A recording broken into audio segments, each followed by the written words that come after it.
वर चर्चा झाली. त्याच्यामध्ये थोडीशी चर्चा की बाबा मागच्या निवडणुकीमध्ये काँग्रेस आणि राष्ट्रवादी काँग्रेसनी युती आघाडी करून निवडणुका लढवल्या होत्या, परंतु यावेळेस महाविकास आघाडी ही धरून शिवसेना उद्धव बाळासाहेब ठाकरे, त्याच्यानंतर राष्ट्रवादी काँग्रेस आणि काँग्रेस या तिघांनी 48 जागांच्या बद्दलचं वाटप करावं, कोणत्या कुणी लढायच्या त्या ठरवावं आणि त्याच्याचबरोबर साधारण जर 288 जागांची पण चर्चा करता आली तर ती पण करावी. कारण काहींना असं वाटतंय की कदाचित लोकसभेच्या बरोबरच विधानसभेच्या महाराष्ट्रातल्या निवडणुका होतील, असं काही सुतोवाच काही लोकांच्या तोंडून आला. त्याच्यामुळं एकदम ऐन वेळेस निवडणुका लागल्यानंतर धावपळ व्हायला नको म्हणून त्याही बद्दलचं साधारण चर्चा झालेली बरी, अशा पद्धतीनं काल साधक बाधक चर्चा झाली. पण जागा वाटपाच्या संदर्भात काही सूत्र ठरवण्यात आले का किंवा समितीची काही स्थापना नाही? त्याच्या कुठल्याही का जागा वाटप म्हटल्यानंतर काही नावं राष्ट्रवादी देणार, काही नावं काँग्रेस देणार आणि काही नावं शिवसेना उद्धव बाळासाहेब ठाकरे हे देणार आणि त्याच्यातनं मग ते लोक बसतील. आता 2-2 नावं देत आहेत का 1-1 नाव देत आहेत हे अजून काही ठरलं नाही, पण 2-2 नावं देतील असा माझा अंदाज आहे. आणि मग 6 लोक जर बसून त्याबद्दलचे पुढच्या कशा 48 जागांचं वाटप करायचं आणि 288 जागांची पण कशा प्रकारे साधारण चर्चा करायची. बरं, ह्याच्यामध्ये एक हेही ठरलं की नुसते हे 3 पक्ष नाही तर या 3 पक्षाशी संबंधित असणारे जे मित्रपक्ष आहेत, महाविकास आघाडी ज्यावेळेस स्थापन झाली उद्धव ठाकरे साहेबांच्या नेतृत्वाखाली मुख्यमंत्री म्हणून त्यांना संधी मिळाली आणि त्याच्यामध्ये मी, बाळासाहेब थोरात, आम्ही सगळेच होतो.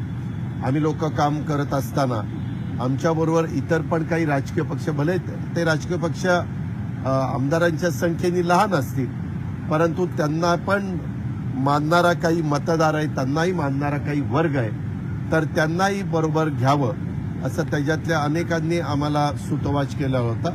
त्याच्यावर त्यांची पण चर्चा झाली. कारण वज्रमुठीच्या सभा होत असताना ह्या सभांच्यामध्ये काही ठिकाणी स्टेजवर आमच्या मित्रपक्षांचे नेतेगण बसले होते, परंतु सभेमध्ये भाषणं मात्र 2 शिवसेना, 2 राष्ट्रवादी, 2 काँग्रेस अशा पद्धतीनं झालं.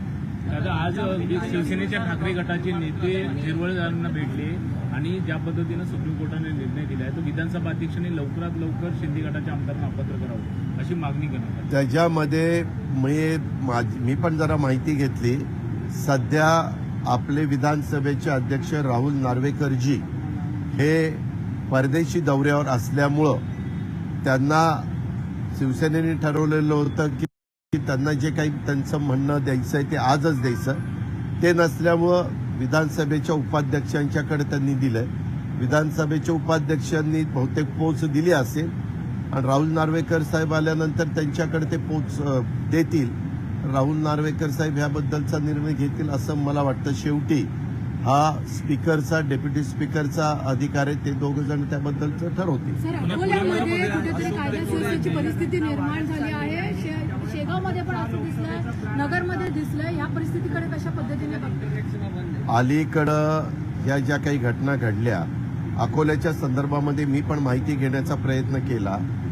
काही सोशल मीडियामध्ये काही क्लिप व्हायरल झाली आणि ती क्लिप काही समाजाच्या भावना दुखवणारी होती आणि त्याच्यातून एक ग्रुप तिथं अतिशय अग्रेसिव्ह झाला आणि अग्रेसिव्ह झाल्यानंतर ज्या घटना घडलेल्या इलेक्ट्रॉनिक आणि प्रिंट मीडियामध्ये आपण वाचल्या आणि पाहिल्या त्या सगळ्या त्याच्यामुळं घडल्या.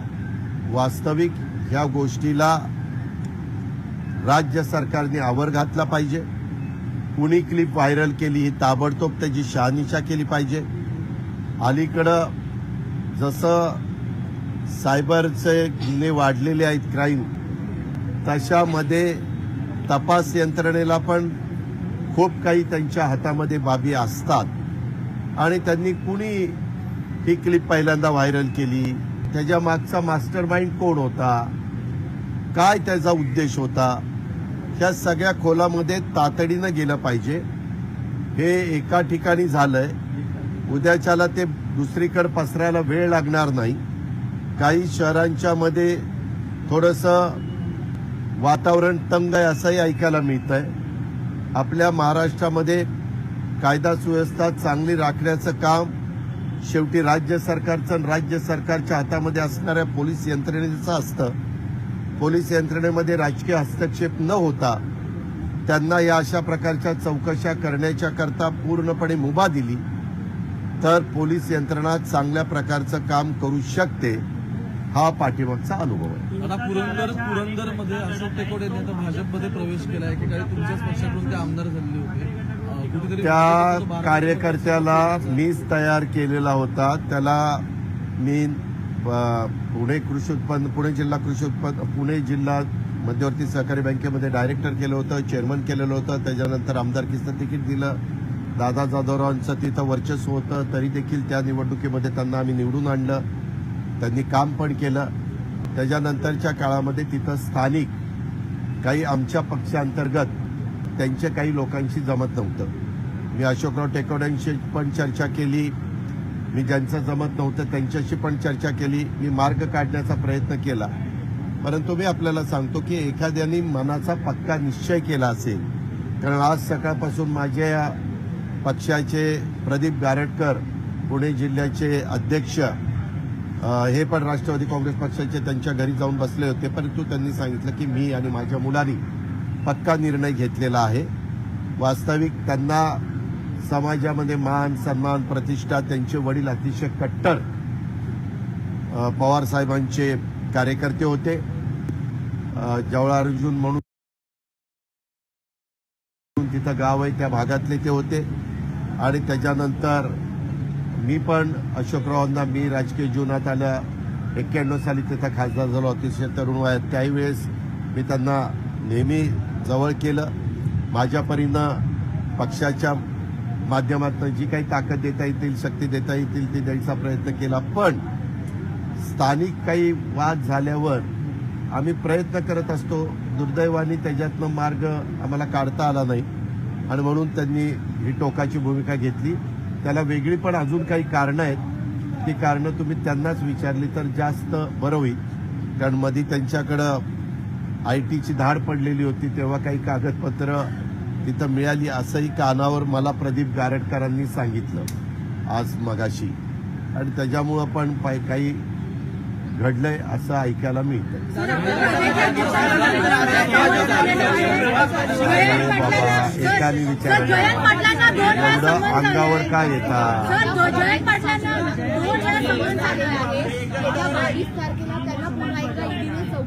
मी पण ती बातमी वाचली काल. जयंत पाटील साहेब आणि मी बरोबरच होतो, परंतु हा विषय काही तिथं निघाला नाही.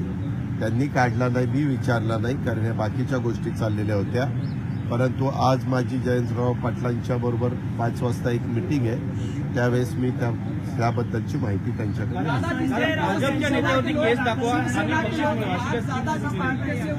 असे मी तुमच्या इलेक्ट्रॉनिक मीडियामध्ये आणि प्रिंट मीडियामध्ये बातमी वाचली की सांगली जिल्ह्यामध्ये राष्ट्रवादी युवक काँग्रेस सांगली जिल्हा त्यांनी तशा पद्धतीनं काहीतरी पोस्टर लावलं होतं असं माझ्या पाहण्यात आलं.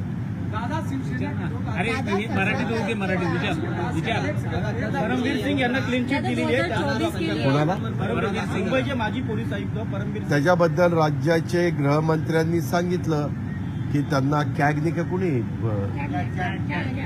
कॅगनीच त्यांना बरोबर आहे त्यांनी दिली असं मी काल देवेंद्र फडणवीसांचं स्टेटमेंट ऐकलं.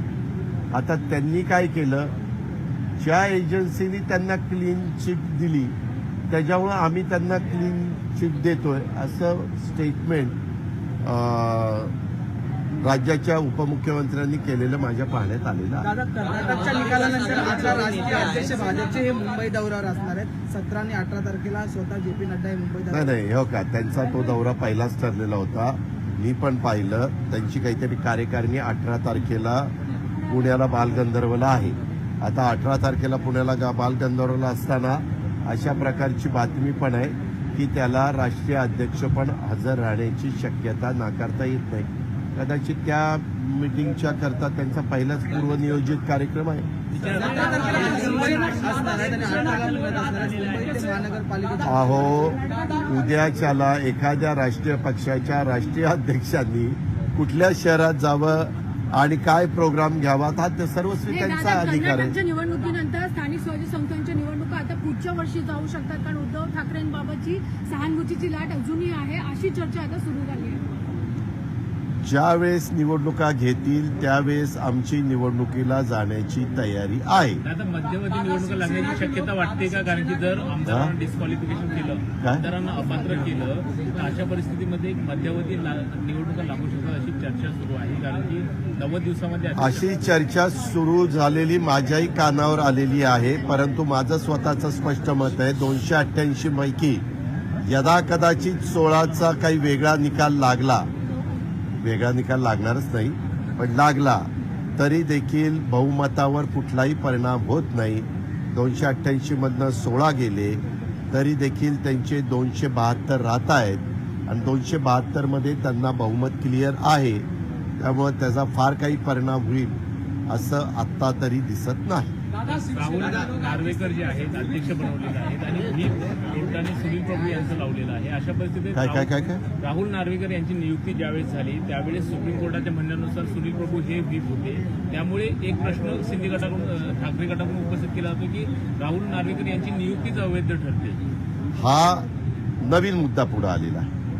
आता तुम्हाला माहिती आहे की सुप्रीम कोर्टाच्या 5 बेंचनी जो निकाल दिलेला आहे तो अतिशय व्यवस्थितपणे त्यांनी तो निकाल दिलेला आहे. पण त्या निकालामध्ये त्यांनी असंही सांगितलंय की विधानसभेचे स्पीकर अध्यक्ष हे ह्या 16 लोकांच्या बद्दलचा निर्णय घेतील.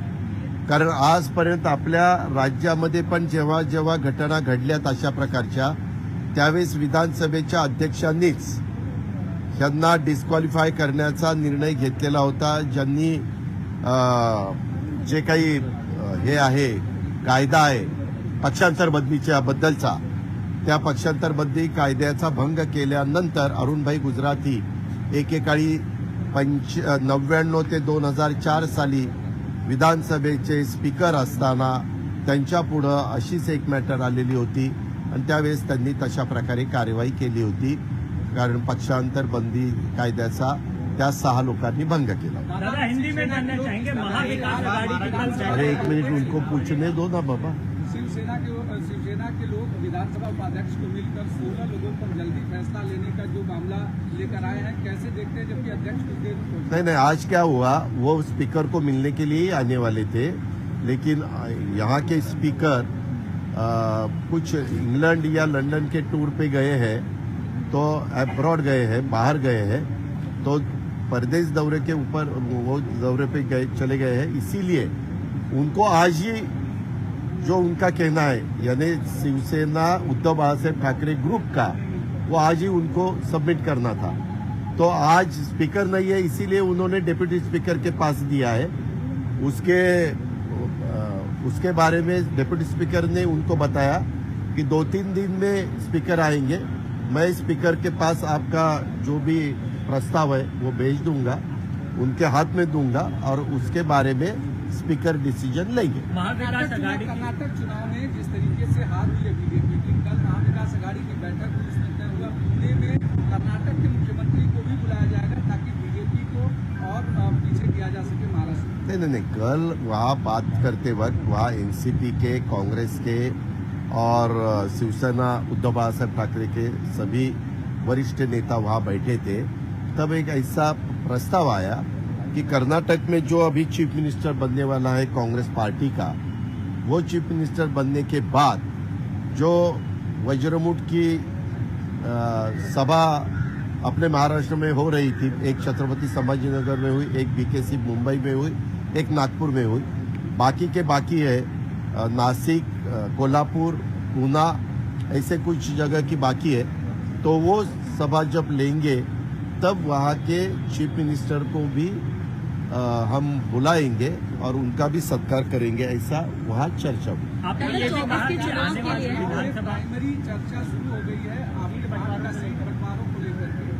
प्राइमरी उसके बारे में कल संजय राउत साहब, जयंत पाटिल साहब और नाना पटोले जी, ये तीनों पार्टी की तरफ से प्रेस को बताया है कि क्या क्या चर्चा हुई और आगे की लाइन ऑफ एक्शन क्या होनी चाहिए या होने वाली है, ऐसी चर्चा कल हुई है। क्या एक सवाल टेक्निकल चीज ये है कि 16 विधायक अगर अपात्र भी हो जाते हैं तो क्या इस सरकार के लिए खतरा होगा क्या? क्योंकि आप मुझे तो बिल्कुल खतरा नहीं दिखाई देता, ये मेरा खुद का कहना है, नहीं तो फिर बाद में ये ऐसा कैसे, ये महाविकास आघाड़ी का कहना नहीं, मेरा जो स्टडी है, मैं 30-32 साल विधायक के नाते महाराष्ट्र में काम कर रहा हूँ, वो देखते हुए 288 में विधायकों में 16 अगर कम भी हुए तो 272 रहते हैं, 272 में उनके पास तो क्लियर मेजॉरिटी रहती है। एक सवाल है, आपने मराठी में ये भी कहा कि संभावित है कि आने वाले दिनों में विधानसभा और लोकसभा चुनाव जो है वो एक साथ होंगे, तो इसको लेकर के कोई स्ट्रैटेजी बनाई गई है क्या महाविकास आघाड़ी में? नहीं, उसके बारे में अभी बात चालू है। क्या है, पार्लियामेंट के चुनाव के पहले राजस्थान का चुनाव है, मध्य प्रदेश का चुनाव है और मेरे ख्याल से छत्तीसगढ़ का चुनाव है, 3 स्टेट का चुनाव है। ये तीनों स्टेट 5 साल पहले जो चुनाव हुआ था तो कांग्रेस के पास गए थे। अभी उसमें से 2 स्टेट कांग्रेस के पास है, 1 स्टेट बीजेपी के पास चला गया है, मध्य प्रदेश का। तो वो चुनाव के बाद पार्लियामेंट का चुनाव आने वाला है, तो पार्लियामेंट के चुनाव के बाद अपने महाराष्ट्र का चुनाव 6 महीने के बाद है। लेकिन 1999 में ऐसे ही महाराष्ट्र के चुनाव को 6 महीने बाकी थे, राष्ट्रवादी कांग्रेस पार्टी का वो पार्टी नई यहाँ उभरी थी पवार साहब के नेतृत्व में, संगवान जी भी थे, तारिक अनवर जी भी थे, बाकी साथी थे। तब के गवर्नमेंट में नारायण राणे साहब और गोपीनाथ मुंडे साहब चीफ मिनिस्टर और डिप्टी चीफ मिनिस्टर थे। तब उन्होंने 6 महीने बाद विधानसभा का चुनाव न लेते हुए लोकसभा के साथ चुनाव लिया था। ये एक उदाहरण हमारे सबके सामने है। इसीलिए शायद आज की सिचुएशन देखने के बाद अभी राजस्थान का, मध्य प्रदेश का, छत्तीसगढ़ का रिजल्ट क्या आएगा वो भी देखेंगे, लेकिन उसके बाद लोकसभा का चुनाव जब आएगा तो शायद विधानसभा और लोकसभा एक ही दिन लेने का फैसला इस गवर्नमेंट को ठीक लगा तो वो ले सकती है, क्योंकि वो गवर्नमेंट का अधिकार है। गवर्नमेंट ने सिफारिश की गवर्नर को कि हमें ऐसा ऐसा करना है तो वो कर सकते हैं, उनको वैसा नहीं करना है तो 6 महीने के बाद चुनाव आ सकता है। सवाल है कि महाराष्ट्र में हिंसा देखने को मिल रही है, बहुत सारे ऐसे जिले हैं, चाहे वो अहमदनगर हो या अकोला हो, हिंसा देखने को मिल रही है, आपको क्या लगता है? उसके बारे में एक क्लिप वायरल हुई, साइबर क्राइम वालों ने इसके बारे में पूछताछ करनी चाहिए, इंक्वायरी करनी चाहिए, और किसने ये क्लिप वायरल की, कहाँ से वो तैयार हुई, इसका मास्टरमाइंड कौन है, उसका कारण क्या था, ये दंगे फसाद होने का कारण था या 2 कास्ट में कुछ अंतर बनाने का कारण था, ये सब इंक्वायरी करने वाली बात है।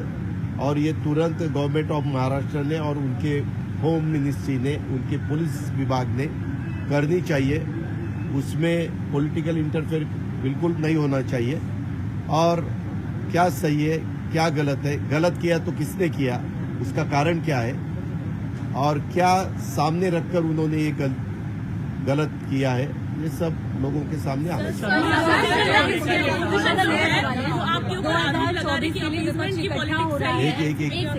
2024 के लिए विपक्ष इकट्ठा हो रहा है, तो राज्य और राष्ट्रीय स्तर पर विपक्ष का चेहरा कौन होगा? क्या नीतीश कुमार, राहुल गांधी या पवार साहब खुद होंगे? उसके बारे में यहाँ चर्चा नहीं होती, यहाँ चर्चा महाराष्ट्र के चुनाव के बारे में होती है।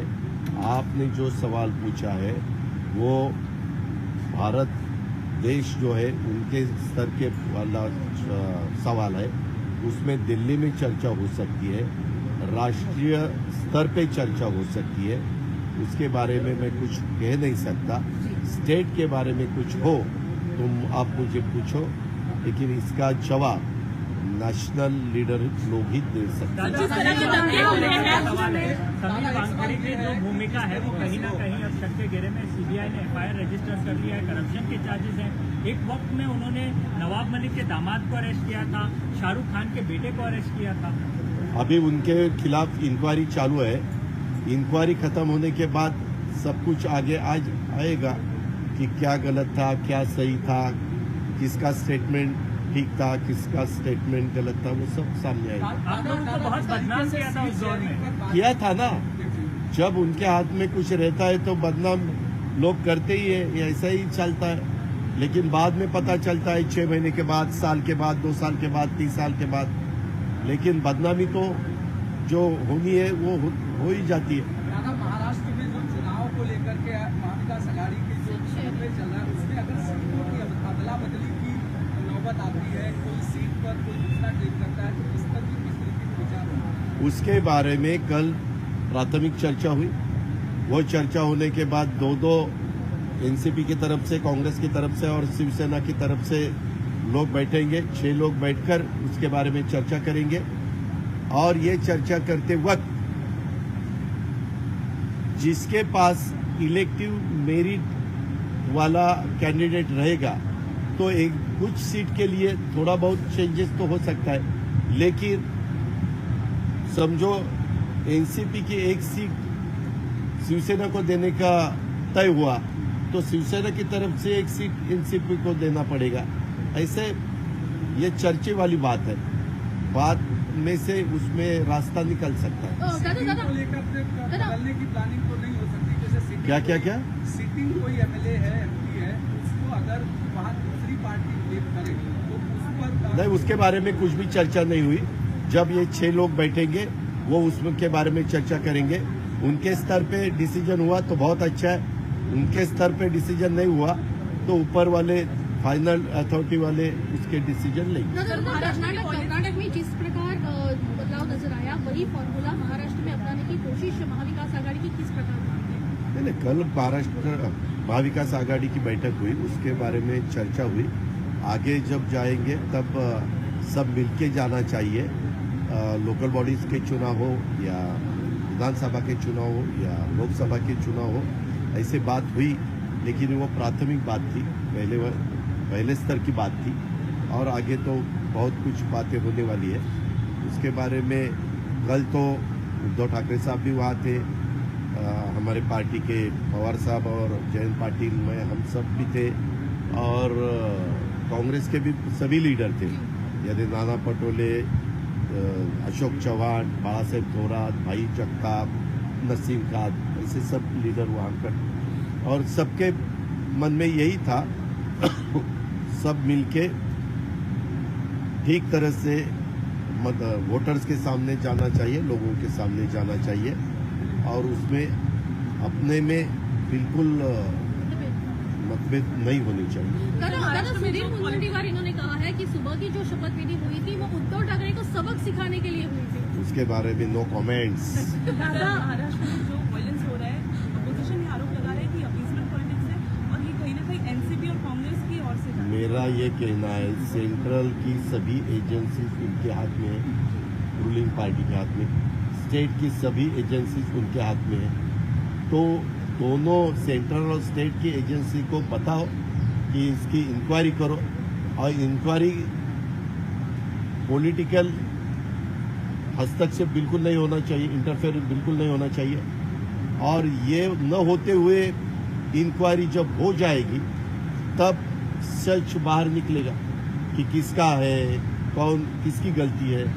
अगर अपोजिशन की गलती है कि अपोजिशन के खिलाफ कार्रवाई होनी चाहिए, अगर रूलिंग पार्टी की गलती है तो उनके खिलाफ कार्रवाई होनी चाहिए, या रूलिंग पार्टी भी नहीं, अपोजिशन वाला भी नहीं, तीसरा ही कोई गड़बड़ कर रहा है तो उसके खिलाफ कार्रवाई होनी चाहिए। क्या ये आपको चिंता का विषय लगता है कि लगातार महाराष्ट्र में ऐसी घटनाएं घट रही है, चाहे अकोला हो चाहे ये, लेकिन टेंशन भी काफी जगहों पे बढ़ रही है? ये देखो, लॉ और ऑर्डर अच्छी तरह से रखने का पूरा काम गवर्नमेंट का रहता है। गवर्नमेंट ने और पुलिस डिपार्टमेंट ने उसके बारे में ज़्यादा ध्यान देना चाहिए। Chief minister, deputy chief minister ही होम मिनिस्टर है, ये उनका काम है। हम अपोजिशन के नाते इतना ही कहेंगे कि यहाँ सब ठीक ठाक होना चाहिए, बिल्कुल ऐसा लॉ एंड ऑर्डर्स के बारे में गड़बड़ नहीं होनी चाहिए। धन्यवाद।